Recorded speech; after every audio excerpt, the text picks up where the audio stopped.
Hello friends, எல்லாரும் எப்படி இருக்கீங்க? நல்லா இருக்கீங்களா? நான் உங்கள் ஃப்ரெண்ட் பூபத். நான் துபாய் வந்த புதுசில் ரொம்பவே பயந்தேன். இங்கே இருக்கிற எல்லாருமே என்னை ரொம்பவே பயமுறுத்தினாங்க. இங்கெல்லாம் போகக்கூடாது, சில இடங்கள்லாம் ரொம்பவே ரெஸ்ட்ரிக்ஷன் இருக்குது, இங்கெல்லாம் போனீங்கன்னா நிறையா ஃபைன்ஸ் இருக்கும், அப்படி இப்படின்னு நிறையா விஷயங்களை என்னை சொல்லி பயமுறுத்தினாங்க. சில இடங்களில் வீடியோஸ்லாம் எடுக்கக்கூடாது, வீடியோஸ்லாம் எடுத்தால் ஹெவி ஃபைன்ஸ் இருக்கும், இந்த ஃபைன்ஸ்லாம் கட்டுறதுக்கு நீ வாழ்நாள் ஃபுல்லாக வேலை செஞ்சாகணும், அப்படி இப்படின்னு நிறைய விஷயங்களை சொல்லி என்னை ரொம்பவே பயமுறுத்துனாங்க.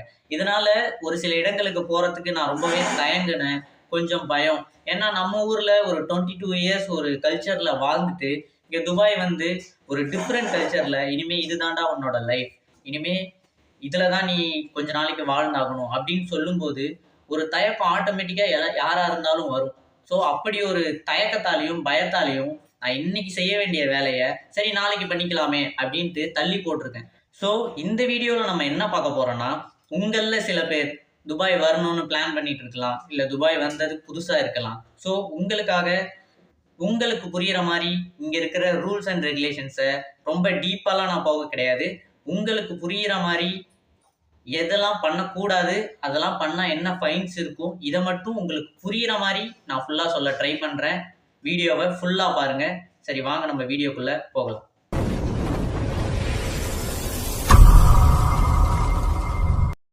துபாயை பொறுத்த வரைக்கும் ஃபைன்ஸ் ரொம்பவே ஹெவியாக இருக்கும். நீங்கள் ரூல்ஸை பிரேக் பண்ணும் பட்சத்தில் ஃபைன்ஸ் வந்து ரொம்பவே ஹெவியாக இருக்கும். ஸோ ஆட்டோமேட்டிக்காக அந்த ஃபைனுக்காகவே எல்லாருமே ரூல்ஸை கரெக்டாக ஃபாலோ பண்ணுவாங்க, எல்லாமே கரெக்டாக நடக்கும். நீங்கள் எதுக்குமே பயப்பட தேவையில்லை.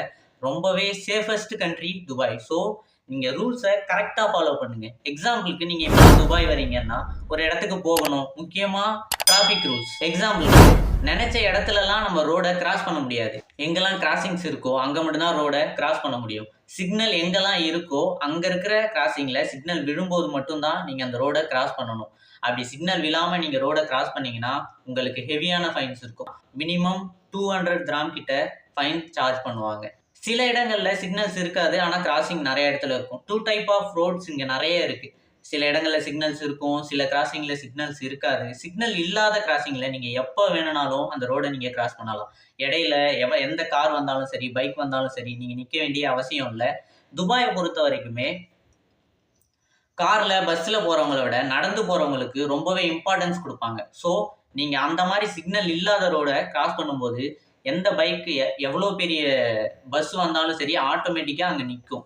நீங்கள் நடந்து கிராஸ் பண்ணி முடிச்சதுக்கப்புறம் தான் அந்த வெஹிக்கிள் மூவ் ஆகும் அங்கேருந்து. சரி, நம்ம நெக்ஸ்ட்டு பஸ்ஸில் போகிறோம். பஸ்ஸில் என்னெல்லாம் அலௌட்? பஸ்ஸில் தூங்கக்கூடாது, சாப்பிடக்கூடாது, ஸ்மோக் பண்ணக்கூடாது. இதுக்கெல்லாம் minimum charge 200 grams minimum charge பண்ணுவாங்க. தென் பஸ்ஸில் நீங்கள் ஏறும்போதோ இறங்கும்போதோ பஸ்க்கு நோல் கார்டுன்னு ஒன்று தருவாங்க, அதில் தான் ரீசார்ஜ் பண்ணி வச்சுக்கணும். ஏறும்போதும் இறங்கும் போதும் செக்இன் செக் அவுட் பண்ணணும். அப்படி பண்ணலைன்னா ஃபைன் சார்ஜ் பண்ணுவாங்க. நெக்ஸ்ட் வந்து நீங்கள் ஒரு காரில் போகிறீங்க.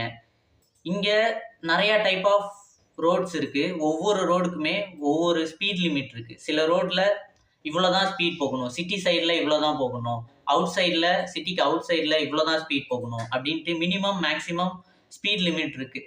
நீங்கள் ஒரு ரோட்டில் 140 தான் போகணும், 140 to 130 இதுக்குள்ளே தான் போகணும், மினிமம் மேக்ஸிமம் இதுக்குள்ளே தான் போகணும். அப்படிங்கிற பட்சத்தில் நீங்கள் அந்த ஸ்பீட்லேயே மெயின்டைன் பண்ணணும். அதிகமாகவும் போகக்கூடாது, ரொம்பவே கம்மியாகவும் போகக்கூடாது. அப்படி பண்ணிங்கன்னா ஃபைன்ஸ் வந்து ஆட்டோமேட்டிக்காக உங்களோட எமிரேட்ஸ் ஐடியில் ஏறிடும்.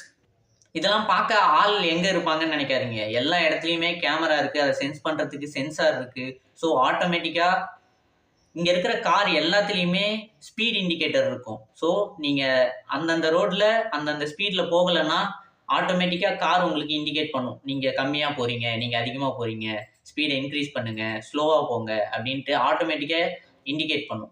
அதே சமயத்தில் ஒரு சின்னதாக எங்கேயாவது ஒரு ஆக்சிடென்ட் நடக்குது, நம்ம காரோட ஹெட்லைட் உடையுது அப்படிங்கிற பட்சத்தில் நீங்கள் அந்த இடத்த விட்டு மூவ் பண்ணக்கூடாது. போலீஸ் வந்து அங்கே என்ன தப்பு நடந்துச்சு, யார் மேலே மிஸ்டேக் அப்படிங்கிறத பார்த்து அதுக்கேற்ற ஃபைன்ஸை நீங்கள் கட்டினதுக்கப்புறம் அதுக்கு உண்டான ரெசிப்டை கொடுத்ததுக்கப்புறம் தான் நீங்கள் அந்த இடத்த விட்டு மூவ் ஆகணும். அது மட்டும் இல்லாமல் எந்த ஒரு மெக்கானிக்கல் ஷெட்லேயோ இல்லை ஏதாவது ஷாப்லேயோ நீங்கள் அந்த போய் பில்லை கொடுத்தா மட்டும்தான் அந்த காரை சரி பண்ணுவாங்க. எனக்கு வேண்டாம், நான் அப்படியே ஓட்டிப்பேன் அப்படின்னு நினச்சிங்கன்னா நீங்கள் அப்படியே ஓட்ட முடியாது, அதுக்கும் ஃபைன்ஸ் இருக்குது. அதே மாதிரி சில இடங்களில் வீடியோஸ் எடுக்கக்கூடாது, சில இடங்களுக்கு ரெஸ்ட்ரிக்ஷன் இருக்கும், வீடியோஸ் எடுக்கக்கூடாது.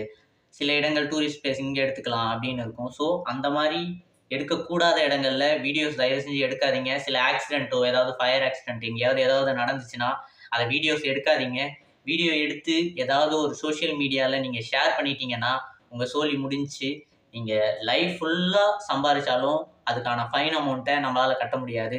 ஸோ நம்ம ஒரு மிடில் கிளாஸ் பேக்ரவுண்ட்லேருந்து துபாய் வரவங்க மோஸ்ட்டாக ஒரு மிடில் கிளாஸ் பேக்ரவுண்ட்லேருந்து ஃபேமிலி சுச்சுவேஷன்னால ஏதாவது ஒரு வேலை பார்ப்போம், அங்கே போனால் கொஞ்சம் எக்ஸ்ட்ரா மணி கிடைக்கும் அப்படிங்கிற ஒரு ஆசையில் தான் எல்லாரும் இங்கே வராங்க. ஒரு சின்ன சின்ன இன்சிடென்ட்னால அந்த வாழ்க்கையே முடிஞ்சிடும். ஸோ அந்த மாதிரி தவறை மட்டும் நீங்கள் பண்ணாதீங்க. இந்த வீடியோஸை உங்கள் துபாய் ஃப்ரெண்ட்ஸ்க்கு ஷேர் பண்ணுங்கள். துபாய் வரணும்னு பிளான் பண்ணுறவங்களுக்கு ஷேர் பண்ணுங்கள்.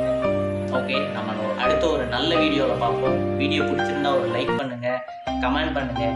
இந்த மாதிரி ரூல்ஸில் எந்த ரூல்ஸ் நம்ம ஊரில் இருந்தால் நல்லாயிருக்கும் அப்படின்னு நீங்கள் நினைக்கிறீங்க, அதை கமெண்ட் பண்ணுங்கள். ஓகே, பாய். நம்ம அடுத்த ஒரு நல்ல வீடியோவில் பார்ப்போம்.